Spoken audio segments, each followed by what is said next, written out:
bienvenue à toutes et tous en direct sur C17 Info. Alors, 17 minutes pour convaincre. Nous poursuivons nos échanges avec les têtes de liste aux élections municipales. Et nous recevons maintenant Jean-François Fontaine. Jean-François Fontaine, bonsoir. Bonsoir.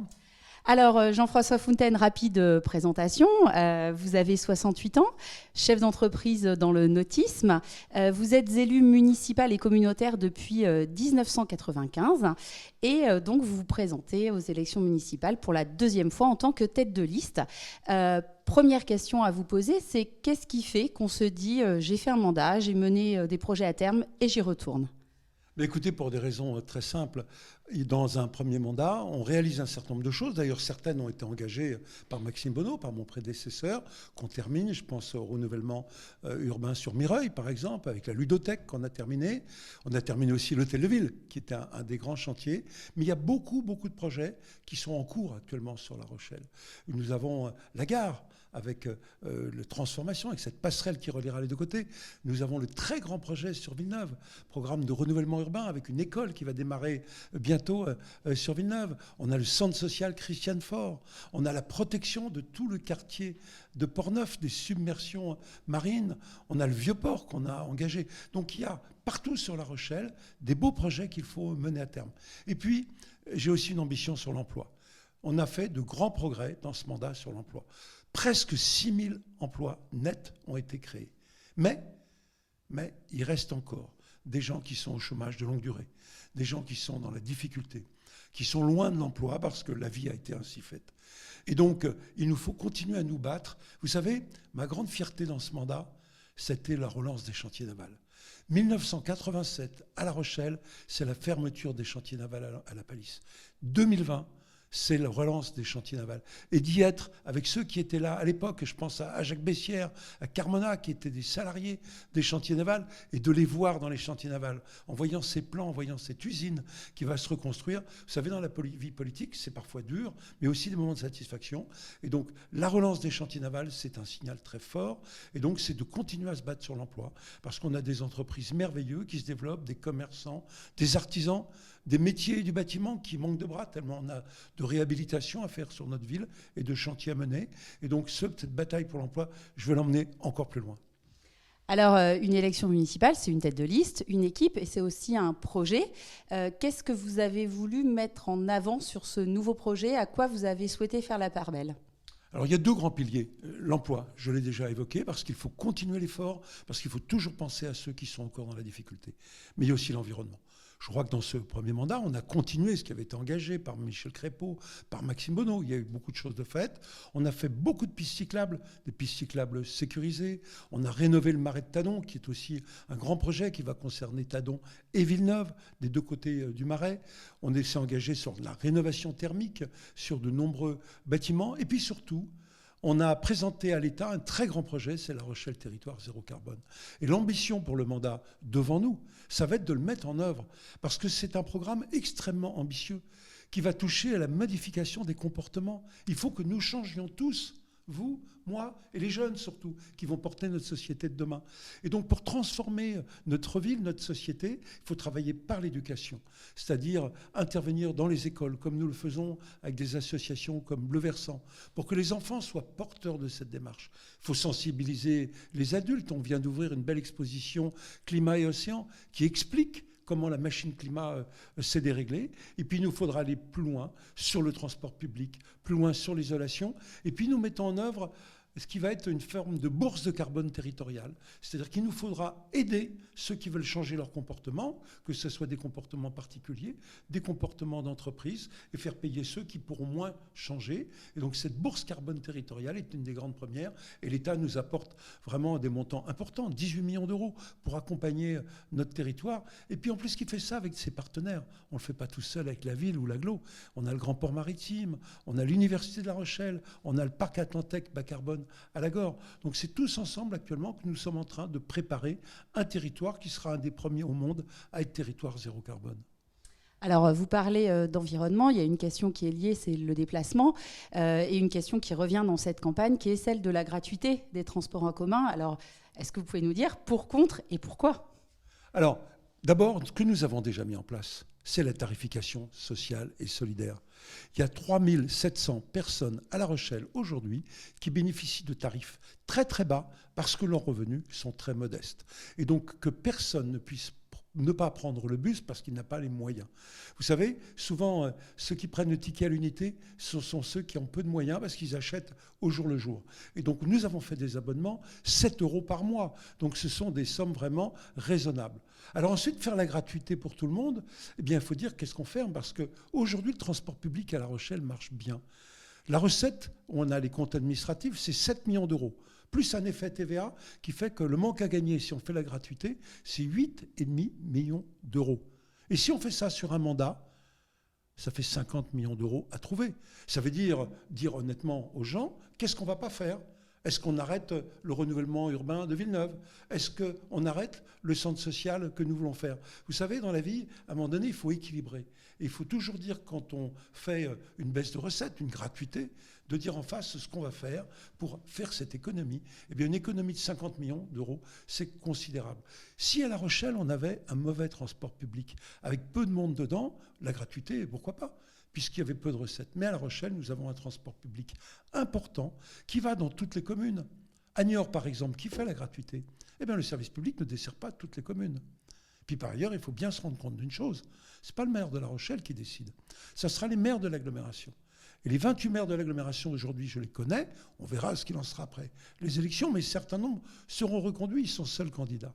Eh bien, ils sont tous opposés parce qu'ils attendent tous un service meilleur pour leur population et en aucun cas la gratuité parce qu'ils considèrent tous que la tarification sociale et solidaire correspond parfaitement aux besoins de notre population. Alors, autre thème qui est revenu régulièrement, c'est le logement, avec à la fois des interrogations sur le prix du logement à La Rochelle, qui effectivement a évolué et est assez élevé. Et puis une autre question, c'est celle des logements vacants, avec l'article notamment qui est paru il y a quelques jours sur Sud-Ouest. Alors ça, dans votre projet, quelle est la place au logement et à cette question-là ? La place au logement, pour nous, est très importante. Vous savez, en termes de solidarité, la vie, c'est d'abord d'avoir un boulot et un toit. Et il y a aujourd'hui 5 ou 6 000 personnes qui cherchent un toit à La Rochelle. Alors il y aurait une solution égoïste, c'est de dire aux gens, allez habiter à 30 km, à 40 km, où c'est pas cher. C'est pas ce que l'on veut. Parce que la zone d'emploi, elle est autour de la première couronne, elle est à Périgny, elle est à La Rochelle avec l'hôpital, elle est au Grand Port Maritime. Et donc il faut produire du logement proche des zones de travail. Alors il faut le faire raisonnablement. Nous venons de faire un PLUI, plan local d'urbanisme intercommunal, qui permet de construire du logement tout en respectant l'esprit de nos quartiers. Et puis bien sûr une politique de logement social qui a toujours été importante à La Rochelle et qu'il faut continuer. Du logement social, du logement accessible à la propriété. Plusieurs milliers de Rochelais en bénéficient maintenant. Et nous mettons en place un nouvel outil qui s'appelle un outil foncier solidaire où on pourra louer ou vendre surtout des appartements sans que les gens payent le foncier. Le foncier sera porté par un outil financier adéquat. Nous avons reçu les gens de Lille qui viennent de mettre en place cet outil et je crois qu'on a là un très bon outil pour que les gens puissent acheter un appartement dans des bonnes conditions. Il faut permettre à des jeunes couples de vivre à La Rochelle. Et une des fiertés de ce mandat, c'est qu'à la rentrée de septembre, on a ouvert 4 classes. C'est une chose qui n'était pas arrivée depuis longtemps à La Rochelle.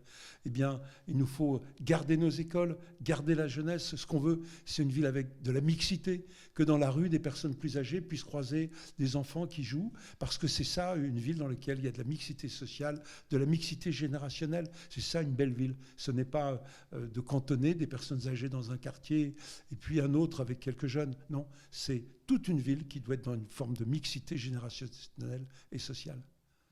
Alors, La Rochelle, c'est aussi une ville universitaire. Notre université, La Rochelle, on est plutôt fiers. Pour autant, on a parfois un peu l'impression que c'est une université un peu moins bien dotée que d'autres au niveau national. Quelle est la place aujourd'hui dans votre projet pour l'université et quelle ambition pour demain pour l'université ?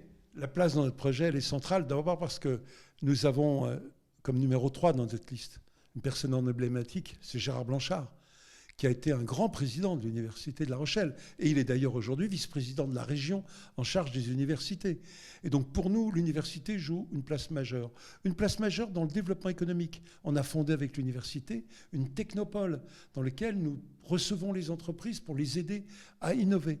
Donc le travail sur l'université demain va aussi se concentrer sur le logement des étudiants. Parce qu'on a parlé de logement tout à l'heure, mais il faut penser à loger toute cette jeunesse. Et donc, continuer un effort. Alors, on va le faire avec un outil d'État qui s'appelle le Crous, qui a des beaux projets sur La Rochelle, et puis avec un outil plus Rochelet qui va aussi construire du logement sur La Rochelle. Ça s'appelait l'ARPAE, ça s'appelle l'ARPAGE aujourd'hui. Produire du logement pour accueillir nos jeunes, qu'ils n'aient pas de difficultés pour se loger et pas de difficultés pour venir faire leurs études à La Rochelle. Et puis nous portons un rêve, c'est qu'il y ait une première année d'école de médecine à La Rochelle. Et nous sommes en train de travailler dur avec Alain Rousset, avec l'université, pour que les jeunes Rochelais qui veulent aller vers ces métiers médicaux, qui se réouvrent, parce qu'on a besoin de médecins, plutôt que de faire partir loin faire leurs études de médecine, puissent au moins faire une première année à La Rochelle. C'est un espoir très fort que nous avons. Alors, nous avons parlé emploi, logement, université, autre élément, la culture. Se divertir, accéder au sport sont des éléments importants. Quelle est la place dans ce nouveau projet pour ces éléments-là ? Écoutez, cette place, elle est partout, parce que La Rochelle est aussi une ville où il fait bon vivre. Ça a été reconnu par des outils nationaux qui nous ont classés à la 3e place. Bien vivre, c'est le sport, c'est la culture, c'est la rencontre. Et nous avons mis en place pendant ce premier temps un lieu sympathique, la Friche du Gabu, où tout le monde peut se retrouver pour aller boire un verre le soir, regarder de la musique, de la danse. Mais c'est aussi la lecture. Vous savez que nous portons le projet d'avoir un lieu pour la lecture à La Rochelle, la Maison des Écritures.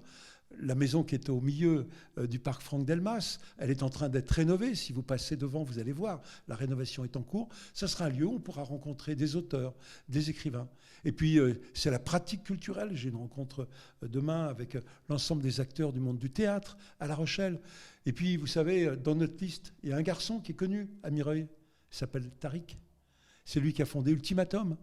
Toutes les formes d'expression culturelle doivent continuer à être développées à La Rochelle. On a déjà des pratiques généreuses à La Rochelle sur le plan culturel, mais on veut que chacun puisse pratiquer sa forme culturelle ici à La Rochelle. Et au niveau des installations sportives, aujourd'hui, certaines commencent à être un petit peu vieillissantes, on peut dire. Voilà, la piscine, par exemple, rénovation par rénovation, quand ? Alors tout d'abord, passons aussi par les hommes et les femmes. Nous avons la meilleure adjointe au sport du monde, avec Catherine Léonidas. Elle a fait un travail formidable qui est reconnu au plan national. Et puisqu'on parle piscine, il faut d'abord construire une nouvelle piscine. Parce que si on engage la rénovation de la piscine de La Rochelle alors que nous n'avons pas d'autres piscines, eh bien, il y aura une absence de piscine à La Rochelle pendant au moins 2 ans. Donc, hypothèse 1, nous faisons une nouvelle piscine. Nos collègues de l'agglomération sont d'accord à 100% pour cette nouvelle piscine qui se situera plutôt au nord de l'agglomération, Nieul-sur-Mer, Saint-Sandre, en tout cas la Gorde dans cette zone-là. Et puis dès que cette nouvelle piscine est opérationnelle, on peut faire une rénovation en profondeur de la piscine Lucien Mélin, qui est une vraie piscine de 50 mètres qui accueille tous les clubs sportifs. Donc on a besoin de cette piscine. Mais notre vision sportive est aussi la pratique pour tous dans la cité. On a des personnes dans notre liste qui portent des très très beaux projets sur la santé. Et le meilleur élément d'avoir une bonne santé, c'est la pratique sportive. Et donc de multiplier les équipements extérieurs qui permettent la pratique sportive. Les strict workout que nous avons développés à Villeneuve et à Mireuil marchent bien, mais il faut permettre à chacun de faire de la course. On pense notamment à un endroit qui s'appelle le parc du Boublanc, sur lequel nous pourrions, à côté de la station météorologique. Et donc là, on pourrait avoir un équipement sportif de pratique extérieure. On a rénové Gaston Neveur, comme stade pour le basket. Je pense qu'on a d'autres gymnases. Et puis, en cœur de ville, on porte un très beau projet d'un dojo, parce que ceux qui existent actuellement sont fatigués. Et on a besoin de construire un beau dojo pour tous les pratiquants du centre-ville de La Rochelle. Et quand je dis centre-ville, c'est un espace très, très large. Et on a besoin de ce dojo à La Rochelle. Alors, quand on parle projet, évidemment, on parle aussi finances. Et la question que se posent légitimement les Rochelais, c'est est-ce que tous ces projets peuvent être menés à terme sans toucher à la fiscalité ? Évidemment, puisqu'on a beaucoup désendetté la ville. Tout le monde le reconnaît, la ville a été bien gérée. Nous avons moins de frais financiers. Notre agglomération est également dans une très bonne situation financière. Donc tous ces projets sont financés sans augmenter les impôts et sans faire appel trop à l'emprunt, sans endetter la ville. Et donc nous avons un plan pluriannuel d'investissement qui à la fois va donner du travail aux entreprises, mais qui permettra aussi de réaliser tous ces équipements dont j'ai parlé. Globalement, il va s'investir dans les 8 à 10 ans à La Rochelle 1 milliard d'euros entre ce que va faire la ville, ce que va faire l'agglomération, ce que vont faire nos partenaires. le nouvel hôpital, c'est aussi un très très bel équipement qui va être réalisé. Et donc on a cette capacité d'investir et je m'y engage absolument. Et nous l'avons pris l'engagement précédemment et nous l'avons parfaitement tenu. Nous ne toucherons pas au taux d'imposition et si nous y touchons, ce sera pour les baisser. Donc l'engagement, il est très clair. Alors Jean-François Fontaine, ça va bientôt faire 15 minutes que l'on échange. Conformément à ce qu'on a fait avec les autres candidats, je vais vous laisser vous adresser directement en regardant la caméra aux Rochelaises et aux Rochelais. Et vous allez avoir 2 minutes pour les convaincre. Mais écoutez, La Rochelle est une ville que nous adorons tous. Pour certains, nous y sommes nés. Pour d'autres, nous y sommes arrivés. Et c'est une ville qui nous a accueillis. Et cette ville, on veut qu'elle réponde aux enjeux de demain. J'en vois 2 essentiellement. Bien sûr, l'enjeu de l'emploi. La Rochelle a souffert pendant certaines périodes de sa vie d'un taux de chômage un peu élevé. Aujourd'hui, nous avons fait un pas en avant considérable. Le taux de chômage a largement baissé. Il faut continuer dans cette voie. Et puis, le deuxième grand enjeu, c'est l'environnement. Je crois que nous portons collectivement un grand message qui est ce territoire zéro carbone. Mais concrètement, ça veut dire l'engagement des enfants dans les écoles, ça veut dire de continuer les pistes cyclables, ça veut dire de faire venir des nouveaux bus électriques qui vont arriver à La Rochelle dans quelques semaines, qui sont des bus qui sont pratiquement des tramways. C'est aussi de travailler sur le verdissement de notre ville. Vous voyez, le projet de l'espace gare, eh bien, les architectes l'avaient dessiné. Eh bien, après avoir échangé avec les habitants, ils nous ont demandé de plus le planter. C'est important de verdir également notre ville. Je crois qu'on est un territoire dont ceux qui en parlent le mieux sont souvent ceux qui viennent d'arriver. Ils se disent, mais c'est incroyable ce qui se passe à La Rochelle. Je crois qu'on peut être collectivement fiers de notre ville, de ce qui s'y passe. C'est une ville incroyablement créative sur le plan culturel, sur le plan social, sur le plan des entreprises. Et c'est véritablement une ville dans laquelle il fait bon vivre. Alors on était 3e au classement. Ce que je veux, c'est qu'on soit les premiers. Alors, il nous reste quelques instants, Jean-François Fontaine, pour conclure peut-être pour vous, les 2 valeurs principales d'un bon maire de La Rochelle, ce serait quoi ? Je crois que 2 choses, l'écoute et la capacité à trancher. L'écoute parce que c'est indispensable. Aujourd'hui, avec les citoyens, je crois que nous avons fait 600 réunions de travail avec les citoyens sur tous les grands dossiers, que ce soit le PRU de Villeneuve, que ce soit l'aménagement du centre-ville, les quais, le Gabu. Donc je crois que l'écoute est une donnée essentielle, l'écoute de son équipe et puis l'écoute des Rochelais, bien sûr, à chaque projet. Mais à un moment donné, je crois qu'il faut savoir trancher. Mendès France disait, eh bien, la politique, c'est choisir. Eh bien, il faut parfois choisir entre différents projets. Et après avoir écouté les Rochelais, après avoir écouté le conseil municipal, je crois qu'il faut prendre une décision. Alors, j'ai une qualité que me reconnaissent beaucoup de gens, c'est le sens du travail collectif. Et ça, je crois qu'il faut continuer à mener le sens du travail collectif, c'est quelque chose d'essentiel. Et le travail collectif, ça passe par l'esprit de loyauté. L'esprit de loyauté, c'est ce qu'on est ensemble, on est en confiance avec une belle équipe. Et je crois que nous avons aujourd'hui une très très belle équipe. Merci beaucoup Jean-François Fontaine d'avoir passé ces quelques minutes avec nous et je vous dis à très bientôt en direct sur C17 Info.